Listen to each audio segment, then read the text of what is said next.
কাব্যের মধ্যে সকলের সমান অধিকার থাকতে পারে না। কঠিন হৃদয় কবি তার নায়ক নায়িকার জন্য কত অক্ষয় প্রতিমা গড়িয়া গড়িয়া নির্মম চিত্তে বিসর্জন দেন, একথা বলেছেন রবীন্দ্রনাথ তার কাব্যের উপেক্ষিতা প্রবন্ধে। জীবন কাব্যে এমনই এক উপেক্ষিত মানুষের সন্ধান মেলে কিন্তু ওই ঠাকুর বাড়িতেই, সারদা সুন্দরীর 21 সন্তানের মধ্যে। তিনি রবীন্দ্রনাথের সেজদাদা হেমেন্দ্রনাথ ঠাকুর। যে রবি ঠাকুরের লেখনী আব্দুল মাঝি থেকে পুপে দিদি, জীবন পথে দেখা হওয়া সব মানুষেরই কিছু না কিছু ছবি এঁকেছে, তার রচনাতেও হেমেন্দ্রনাথ অনুল্লেখ থেকে গেছেন। অথচ রূপে গুণে মানুষটি যে অনন্য ছিলেন তা আমরা জানতে পারি অনেক পরে তার পৌত্র শুভ ঠাকুরের স্মৃতিচারণে। শুভ ঠাকুর লিখছেন, মহর্ষির পুত্রদের মধ্যে তিনিই ছিলেন নাকি সর্বাধিক সুপুরুষ, পুরুষোচিত সৌন্দর্যের অবধারিত অধিকারী, দৈহিক শক্তি, স্বাস্থ্য ও সামর্থ্যের অতিশয় সক্ষম দৃষ্টান্ত। মেধহীন শালপ্রাংশু, ন্যূনধিক 6 ফুট 6 ইঞ্চি লম্বা ছিল নাকি তার দেহ, সেই সঙ্গে মানানসই সুপ্রশস্ত বক্ষের ছাতি, আর অঙ্গে উদয়কালীন অরুণাভার মতোই দীপ্ত বর্ণের আভাস।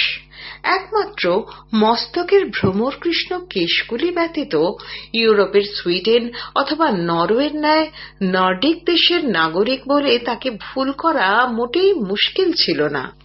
1844 সালের 20 জানুয়ারি কলকাতার ঠাকুর পরিবারে হেমেন্দ্রনাথের জন্ম। পড়াশোনার সঙ্গে সঙ্গে শরীর চর্চাতেও মনোযোগ ছিল তাঁর। কলকাতা মেডিকেল কলেজে তিনি কিছুদিন পড়াশোনা করেছেন। বাড়িতে ফরাসি ভাষা শেখেন। সে সময় মার্শাল আর্টের চর্চাও করেছেন। মননে মনস্কতায় সময়ের থেকে অনেক এগিয়ে থাকা হেমেন্দ্রনাথ। পিতা দেবেন্দ্রনাথ ঠাকুরের সঙ্গে তিনি ব্রাহ্মধর্ম ও ব্রাহ্ম সমাজ গড়ার কাজে যোগ দেন। হেমেন্দ্রনাথ মাঝপথে ডাক্তারি পড়া ছেড়ে দিয়ে রাত দিন মেতে থাকতেন ছোট ভাই বোনদের পড়ানো নিয়ে। সে দলে টেনে নিয়েছিলেন বাড়ির বউদেরও।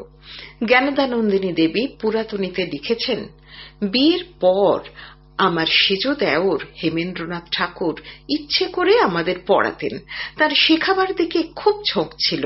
আমরা মাথায় কাপড় দিয়ে তার কাছে বসতুম, আর একবার ধমক দিলে চমকে উঠতুম।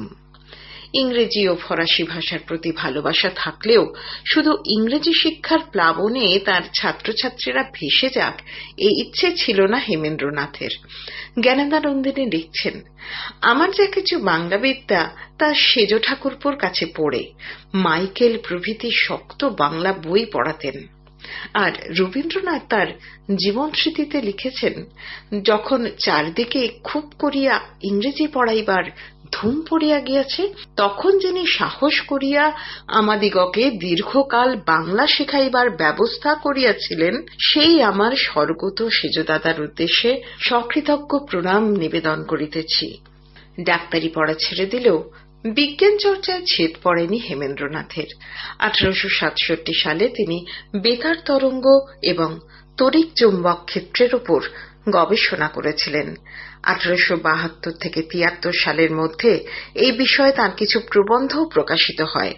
1874 সালে তিনি রচনা করেন এক প্রবন্ধের বই, প্রাকৃতিক বিজ্ঞানের স্থূল মর্ম, কিন্তু দুর্ভাগ্যবশত অপ্রয়োজনীয় মনে করে তাঁর পিতামহ দ্বারকানাথ হেমেন্দ্রনাথ ঠাকুরের সেই লেখার পাণ্ডুলিপি নষ্ট করে ফেলেন। 1878-79 সালে অবশ্য বইটির ফের সংকলন করা হয়। তখন প্রাকৃতিক বিজ্ঞানের স্থূলমর্ম বইটির ভূমিকা লেখেন রামেন্দ্র সুন্দর ত্রিবেদী। বইটি প্রকাশিত হয় তাঁর মৃত্যুর পর। এই বইটি বাংলা ভাষায় প্রথম বিজ্ঞান বিষয়ক বই। তত্ত্ববোধিনী, পুণ্য প্রভৃতি পত্রিকায় বিজ্ঞান বিষয়ে তার অনেক রচনা প্রকাশিত হয়েছিল। চিকিৎসক হিসেবেও তার আত্মবিশ্বাসের পরিচয় পাওয়া যায় যখন তার মা সারদা দেবীর চিকিৎসা তিনি নিজে করেন। ঠাকুরবাড়ির সঙ্গীতময় পরিবেশে অন্য সবার মতো ছেলেবেলা থেকেই সহজাতভাবে হেমেন্দ্রনাথ সঙ্গীত অনুরাগী হয়ে উঠেছিলেন। বিশেষ করে সত্যেন্দ্রনাথের ধ্রুপদের সুর অবলম্বনে তিনিও কিছু ব্রহ্মসঙ্গীত রচনা করেন। আনন্দধারা প্রবাহে, জয় জয় ব্রহ্মানাথ, তুমি ব্রহ্ম তুমি নিত্য, এইসব গানে এক তন্ময় মানুষের পরিচয় পাওয়া যায়। ব্রাহ্মধর্মের দর্শন হেমেন্দ্রনাথকে গভীরভাবে প্রভাবিত করেছিল।